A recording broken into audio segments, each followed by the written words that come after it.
Un diploma a Monaco di Baviera nel 2015, 3 partecipazioni ai campionati italiani di Beer Sommelier, fino alla conquista del podio nel 2022 a Sant'Arcangelo di Romagna. È il bassanese Matteo Toso il migliore degustatore di birra d'Italia. È una qualifica che in realtà in Italia esiste da poco più di 10 anni, è nata, manco a dirlo, in Germania e in Austria, circa nel 2005-2006. Diciamo che è una qualifica molto simile a quella del vino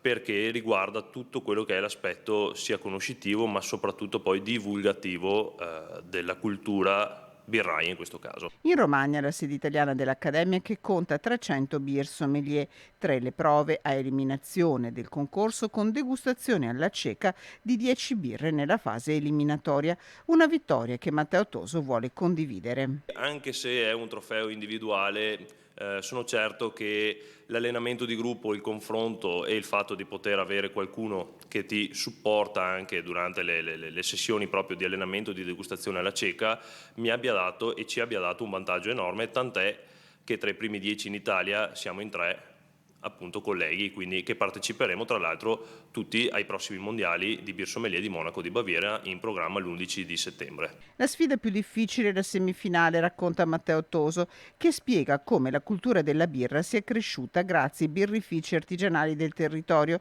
e per l'estate consiglia una birra di produzione recente. Consiglio a tutti sicuramente una birra dal tasso alcolico leggero, ovviamente tra i 4 e i 5 gradi, e con un finale lievemente amaro, perché il finale amaro comunque stimola innanzitutto l'appetito, le papille gustative, ma poi ci disseta e ci dà una sensazione di freschezza.